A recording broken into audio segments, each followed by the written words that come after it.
Welcome back to Financialdemics with Elena, where I give you the tips and tools to manage your money, increase your savings and your income, and decrease your debt.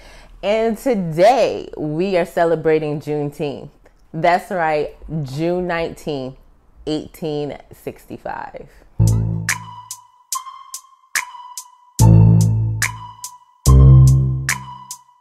So if you're looking to get your money right and build a strong financial foundation, go ahead and hit that subscribe button so you don't miss another one of my uploads. Juneteenth is the ending of slavery in the United States.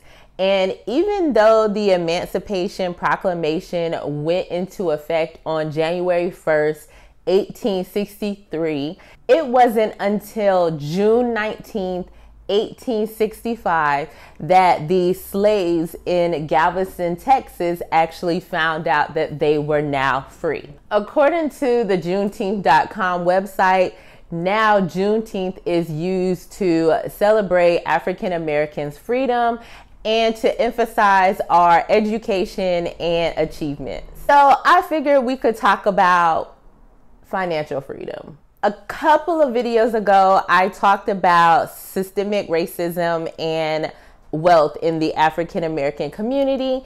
And I also want to talk about ways that we can work towards building our wealth. And so I really wanted to talk about financial freedom because that is a goal that every one of us should be working towards. So when it comes to the definition of financial freedom, what I've realized through my own research that it is really different for everyone, and it really just depends on the goals that you have for yourself.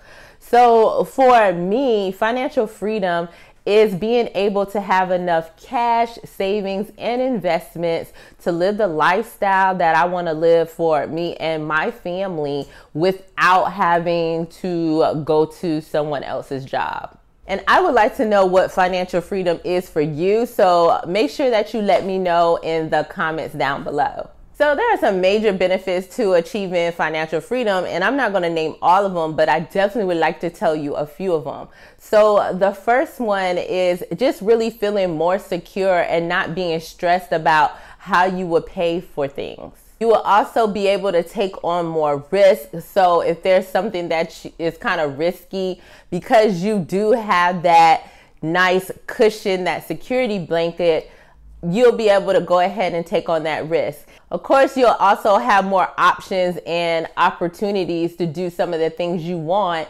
which could include either taking a pay cut to do a job that you really want to do and not that you have to do just to pay bills, or starting that business you always wanted to start, or even just pursuing your passion project. So I didn't want to talk about the benefits of financial freedom or the fact that you should become financial free or strive towards financial freedom without giving you some tips on how you can get there.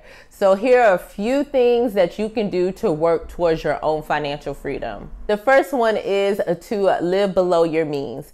There are a lot of us out there who are really living paycheck to paycheck, and we're not paying ourselves first. So start paying yourself first so that you can build a savings.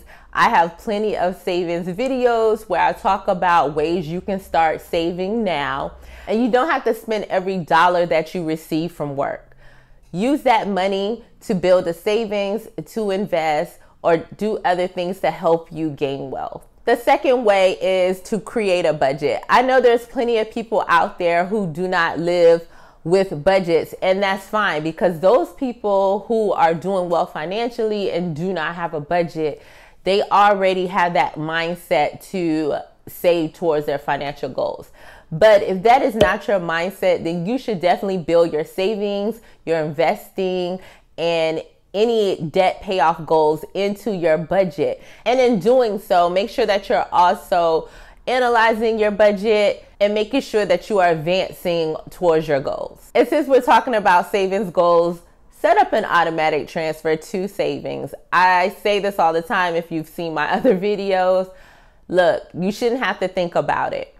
Set it up automatically so that it's easy.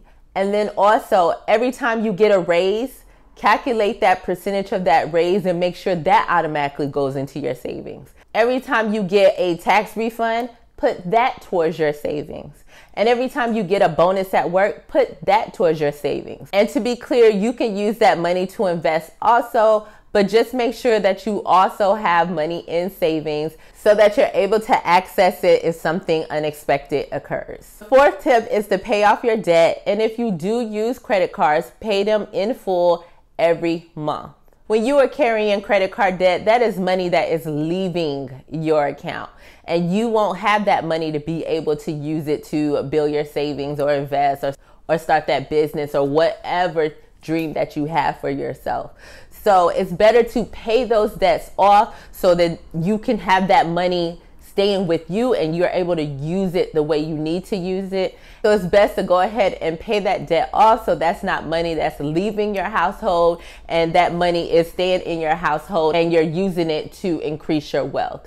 And also, like, how are you going to be financially free if you owe someone?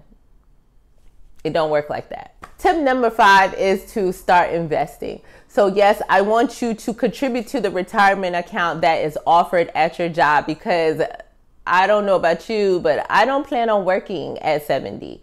So start investing there. But in order to build wealth, you also should go ahead and be investing outside of your retirement accounts. And that is going to take a little bit of effort on your part to actually learn about investing in stocks, mutual funds, the market, options, and trading, and all these different types of things. You don't have to tackle all of them, but you should start to educate yourself on how to invest so that you can start participating in the market outside of your retirement account. Because when you invest outside of your retirement account, you actually have more options in the different types of funds and stocks that you can actually invest in, which may allow you to be able to increase your net worth. So make sure that you're not just investing in your retirement. I want you to do that, but also invest outside of your retirement. The sixth tip is to protect your credit. And the only reason I want you to protect your credit is because if you do finance something like a home, if you have a good credit score, a very high credit score, you are going to pay less interest over time, which means that is more money for you to use for building wealth and getting to that financial freedom goal. Set up alerts to notify you of unusual activities.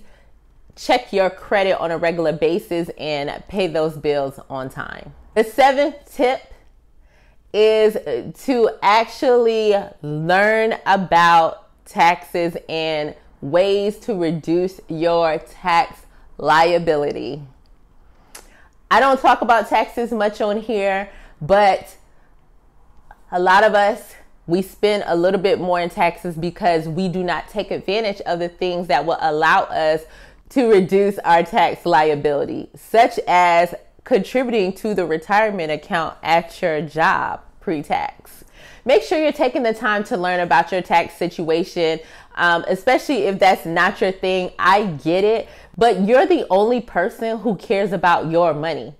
Like, if you go to somebody who does your taxes, like even I do taxes, I care about making sure that you get all of the deductions and credits that are available to you, but everyone is not like that. So it's important for you to understand your situation. You don't have to understand it to the point where you know about everybody's situation and what to do and everything. You just need to understand what is beneficial to you and your tax liability so that you're not paying as much in taxes. Because if you're paying less in taxes, again, more money to use to get you to that financial freedom goal. So in the comments below, let me know what financial freedom means to you.